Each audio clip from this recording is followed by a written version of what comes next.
కొంత ఎక్కువ మోతాదులో తీసుకున్నారని చెప్పి మాకు ఇన్ఫర్మేషన్ ఉండింది. సో దాని ప్రకారంగా మేము ఏం చేసామంటే వెంటనే స్టమక్ వాష్ చేసాం. దో ఆవిడ అప్పటికి తీసుకొని 4 గంటలు అవుతుందని అన్నట్టు అన్నారు. సో బట్ స్టమక్ వాష్ చేసాము. స్టమక్ వాష్ చేసిన తర్వాత కొంచెం బ్రీతింగ్ డిఫికల్టీ వచ్చింది, బ్రీతింగ్ ప్రాబ్లం అట్లా వచ్చింది.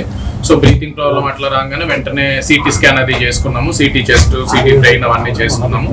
కొంచెం పొలమారింది అన్నట్టు తెలిసింది. సో అంటే యూజువల్లీ ఆ మొత్తం మీద ఏమైనా పొలమారు ఉండాలి కొంచెం. అండ్ ఇంకొకటి స్ట్రెస్ ఇండ్యూస్డ్ పల్మనరీ ఎడిమా అంటారు. అంటే ఎప్పుడైనా కూడా ఇట్లా బాడీ ఏమన్నా అధిక స్ట్రెస్ గురవుతే ఫ్లాష్ పల్మనరీ ఎడిమా అంటారు. అంటే మన లంగ్స్ లో నీరు లాగా చేరుతుంది. సో దానికి ఇమీడియట్ గా వెంటిలేటర్ పెట్టాల్సి వచ్చింది. తర్వాత మేడం వాళ్ళు మేడం ఇంటెన్సిస్ట్ మేడం ఇంకా వెంటిలేటర్ తో మేనేజ్ చేయడం జరిగింది. అనేక ఇబ్బందులను కూడా తన సన్నిహితులతో షేర్ చేసుకున్నటువంటి కల్పన ఈ 3 రోజుల క్రితం జరిగిన విషయాలు కూడా ఆమె సన్నిహిత సింగర్స్కి ఏమైనా చెప్పిందా అనేది కూడా పోలీసుల విచారణలో తేలాల్సి ఉంది.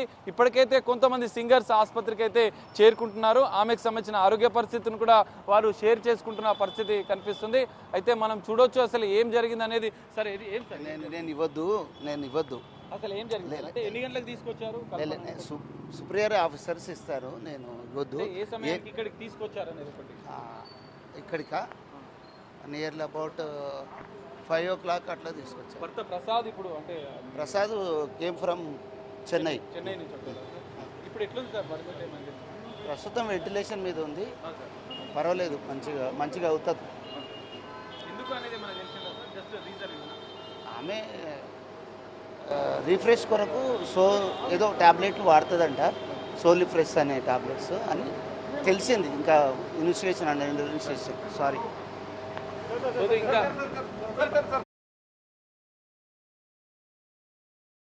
ప్రాథమిక విచారణలో ఇటు తనకి తన కూతురికి కూడా సరిగా పడటం లేదంటూ వాళ్ళిద్దరికి కూడా గొడవ జరుగుతున్నట్టుగా తెలుస్తోంది. దీనికి సంబంధించిన అప్డేట్స్ మా ప్రతినిధి సాగర్ లైవ్ లో అందించడానికి సిద్ధంగా ఉన్నారు. సాగర్, చెప్పండి, ఇటు తనకి తన కూతురికి మధ్య కూడా కొన్ని గొడవలు జరుగుతున్నట్టుగా తెలుస్తోంది. అసలు దానికి సంబంధించిన అప్డేట్స్ సింగర్ కల్పన హెల్త్ అప్డేట్ ని కొద్దిసేపటి క్రితమే వైద్యులు ఒక ప్రకటనలో విడుదల చేసిన పరిస్థితి కనిపిస్తుంది. ఇప్పటికైతే కల్పన ఆరోగ్య పరిస్థితి నిలకడగానే ఉంది. నిన్న నిద్ర మాత్రలు తీసుకోవడం వల్లనే, అధిక మోతాదులో తీసుకోవడం వల్లనే ఆమె అపస్మారక స్థితిలోకి వెళ్ళినట్లు కూడా, అన్కాన్షియస్కి వెళ్ళినట్లు కూడా వైద్యులు నిర్ధారించారు. వెంటనే ఆమెకి స్టమక్ వాష్ చేసి ఆమెకు ట్రీట్మెంట్ ఇచ్చారు. వెంటిలేటర్ సాయంతో ట్రీట్మెంట్ అవసరమైంది. ఎందుకంటే లంగ్స్లో నీరు చేరడం వల్ల ఆమెకి అంటే వెంటిలేటర్ ద్వారా ట్రీట్మెంట్ అవసరమైందని చెప్పి ఇటు వైద్యులు చెప్తున్న పరిస్థితి మనకు కనిపిస్తుంది. సో ఈ నేపథ్యంలో ఇప్పటికైతే అవుట్ ఆఫ్ డేంజర్, ప్రాణాపాయ స్థితి ఏం లేదు, నిలకడగానే కల్పన ఆరోగ్యం ఉందని చెప్తున్నారు. అయితే ఆమె ఆత్మహత్య యత్నం చేసుకుందా, లేదంటే ఈ స్లీపింగ్ టాబ్లెట్స్ ని ఓవర్ డోస్ గా ఎక్కువ మోతాదులో తీసుకుందా అన్న కోణంలో కూడా ఇప్పటికీ పోలీసులు ఇంకా దర్యాప్తు చేస్తున్నారు. భర్త ఎందుకంటే నిన్న 2 రోజుల క్రితం భర్త చెన్నైకి వెళ్ళాడని చెప్పి ఇటు పోలీసుల విచారణలో కూడా చెప్పిన నేపథ్యంలో మరికొన్ని విషయాలు కూడా ఈ కేసులో కీలక విషయాలు కూడా బయటకు వస్తున్న పరిస్థితి మనకు కనిపిస్తుంది. ఎందుకంటే మొదటగా భర్తకి, భార్యాభర్తలకు కల్పన భర్త ప్రసాద్ ప్రభాకర్ కి ఏమైనా విభేదాలు ఉన్నాయా భార్యాభర్తల మధ్య అన్న కోణంలో కూడా పోలీసుల దర్యాప్తు కొనసాగుతుంది. అయితే పోలీసులు భర్తను అదుపులోకి తీసుకొని నిన్న రాత్రి 9 గంటల సమయంలో చెన్నై నుంచి హైదరాబాద్ వచ్చినటువంటి కల్పన భర్త ప్రసాద్ ప్రభాకర్ ని కూడా అదుపులోకి తీసుకొని విచారించారు. అయితే రెగ్యులర్ గా ఆమె నిద్ర మాత్రలు తీసుకుంటుంది. నిన్న నాకు సాయంత్రం కూడా ఫోన్ చేసింది, నేను అన్కాన్షియస్ లోకి వెళ్తున్నానని చెప్పి ఆమె ఫోన్ చేసినట్టుగా కూడా ఇటు భర్త విచారణ స్టేట్మెంట్ లో కూడా తెలిపిన పరిస్థితి. వెంటనే ఆయన ఆ అపార్ట్మెంట్ కి సంబంధించినటువంటి వారికి కూడా ఆయన చెప్పిన పరిస్థితి. ఈ నేపథ్యంలో మరికొన్ని కీలక అంశాలు కూడా ఈ కేసులో బయటకు వస్తున్నాయి. ప్రధానంగా కల్పన మొదటి భర్త కుమార్తె, 19 ఏళ్ల కుమార్తె, ఆమె కేరళలో ఎడ్యుకేషన్ కొనసాగిస్తున్నట్లుగా తెలుస్తుంది. ఆమెతో కొన్ని విభేదాలు ఉన్నాయి. ఈ మధ్య తరచుగా వారిద్దరి మధ్య చిన్న చిన్న గొడవలు జరుగుతున్నాయి.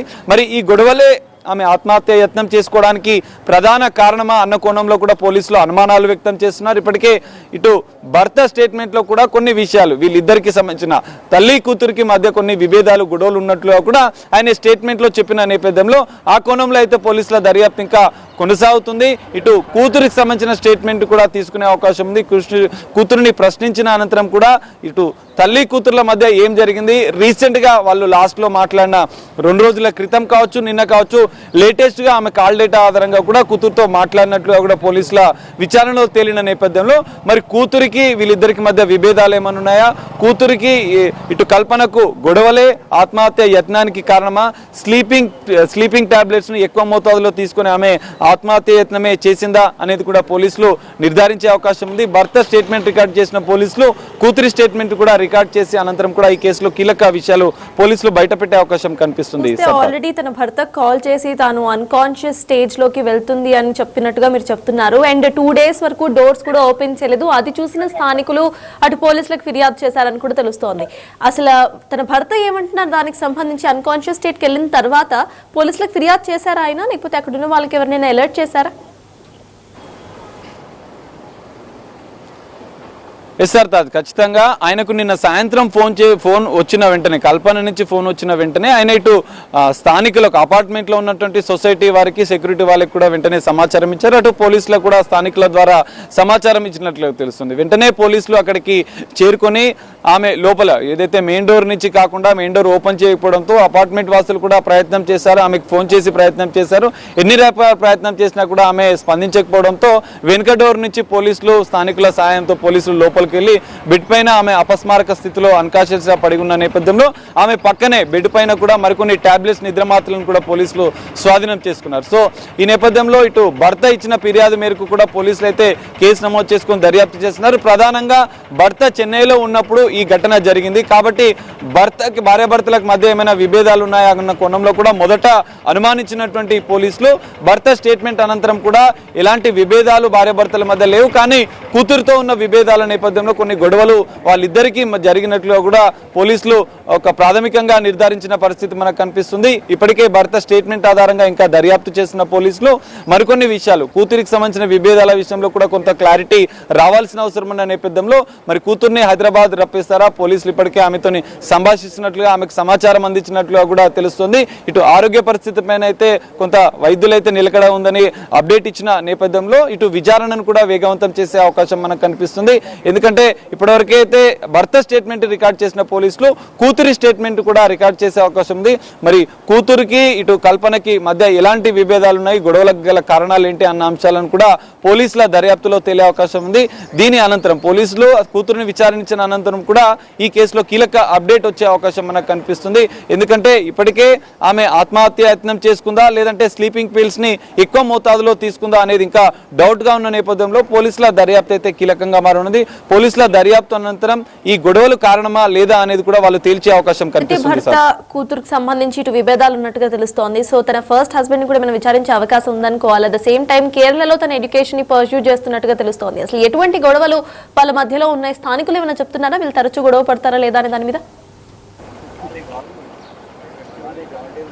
ఎస్ సార్, ఖచ్చితంగా అంటే మొదటి భర్త కుమార్తెతోని విభేదాల కారణం అంటే ఈమె 2018లో ప్రసాద్ ప్రభాకర్, అయితే చెన్నైకి చెందినటువంటి ప్రసాద్ ప్రభాకర్ డెంటల్ సంబంధించిన ఎక్విప్మెంట్ వ్యాపారం నిర్వహిస్తున్నాడు. అతన్ని 2018లో కల్పన వివాహం చేసుకుంది. వివాహం చేసుకున్న అనంతరం కూడా ఈ తల్లి కూతుర్లకు కొంత గ్యాప్ వచ్చినట్లుగా కూడా తెలుస్తుంది. మరి ఆ పెద్ద కూతురు ఏదైతే మొదటి భర్త కుమార్తెకు వివాహం ప్రసాద్ ప్రభాకర్ని వివాహం చేసుకోవడము ఇష్టమా లేదా అనేది కూడా తేలాల్సి ఉంది. అప్పటి నుంచి కూడా కొంత గ్యాప్ రావడం, కొంత చిన్న చిన్న గొడవలు జరగడం, తల్లి కూతుర్లకు గొడవలు జరగడం అనేది కూడా తరచుగా ఉన్నట్లుగా కూడా భర్త ప్రసాద్ ప్రభాకర్ పోలీసుల విచారణలో చెప్పాడు. సో మరి ఈ గొడవలే ప్రధాన కారణం అనేది కూడా తెలియాల్సి ఉంది. ఎందుకంటే ప్రసాద్ ప్రభాకర్ కూడా ఈ పిల్లలకు సంబంధించిన ఎడ్యుకేషన్ వ్యవహారం కూడా ఆయనే చూసుకుంటాడు. ఇటు మొదటి భర్త కుమార్తె కేరళలో విద్యాభ్యాసం చేస్తున్నటువంటి కల్పన కూతురికి సంబంధించినటువంటి అంటే కూతురికి సంబంధించిన విషయాలు కూడా ఈయననే చూసుకుంటాడు. ఆ ఎడ్యుకేషన్కి సంబంధించిన వ్యవహారాలు కావచ్చు, ఆమెకు సంబంధించిన అన్ని విషయాలను కూడా ఈయననే బాధ్యతగా నిర్వర్తిస్తుంటాడని కూడా తెలుస్తుంది. సో ఈ నేపథ్యంలో మరి కల్పనకి ఈ 2 రోజుల ముందు కల్పనకి ఆమె మొదటి భర్త కుమార్తెకు వీళ్ళిద్దరికీ ఏం జరిగింది అనేది కూడా పోలీసుల విచారణలో తేలే అవకాశం ఉంది. భర్త స్టేట్మెంట్ అయితే రికార్డ్ చేసిన పోలీసులు ప్రాథమికంగా ఈ 2 కారణాలను అయితే వాళ్ళు చూపిస్తున్న పరిస్థితి. ఈ విభేదాలు కారణమా లేదా నిద్ర మాత్రం ఎక్కువ మోతాదులో తీసుకుందా, రెగ్యులర్ గా తీసుకుంటున్న సందర్భంలోనే ఆమె అపస్మారక స్థితిలోకి వెళ్ళిందా, ఉద్దేశపూర్వకంగా కూతురుతో గొడవ జరిగి లేదంటే ఏదైనా విభేదాలు లేదంటే డిప్రెషన్లోకి వెళ్ళి కుటుంబ వివాదాలకు సంబంధించినటువంటి విషయంలో ఆమె కొంత మనస్తాపానికి గురై ఎక్కువ మోతాదులో వేసుకుందా నిద్ర మాత్రలు అనేది కూడా తేలాల్సి ఉంది. ఎందుకంటే ఓవర్ డోస్ వేసుకుందని చెప్పి కొద్దిసేపటి క్రితమే వైద్యులు కూడా నిర్ధారించిన నేపథ్యంలో మరి వాటికి గల కారణాలు ఏంటి అన్న కోణంలో ఇంకా పోలీసుల దర్యాప్తు కొనసాగుతుంది.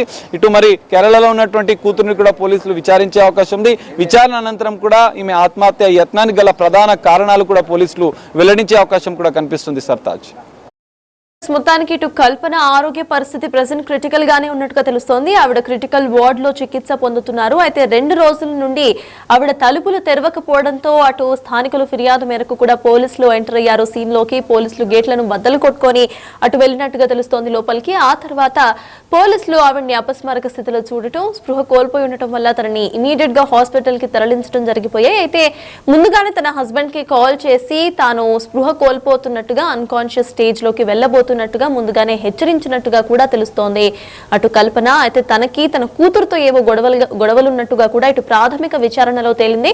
తన ఫస్ట్ హస్బెండ్ కు సంబంధించిన కూతురుతో ఇటు గొడవలున్నట్టుగా తెలుస్తోంది. తన కూతురు అయితే కేరళలో ఎడ్యుకేషన్ పర్స్యూ చేస్తున్నారు, 19 ఏళ్ల కూతురు.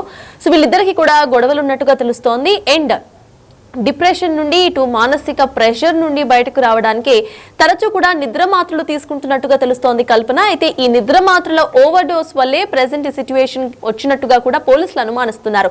కావాలనే నిద్ర మాత్రలు ఎక్కువ వేసుకున్నారా లేకపోతే ఓవర్ డోస్ అయిందా అనే కోణంలో కూడా విచారణ సాగుతోంది. దీనికి మరియు తన కూతురికి సంబంధించిన ఉన్న విభేదాలకి ఏమైనా సంబంధాలు ఉన్నాయా లేకపోతే ఇంకేమైనా ప్రాబ్లమ్స్ కల్పన ఫేస్ చేస్తున్నారా అనే కోణంలో కూడా విచారణ కొనసాగుతోంది.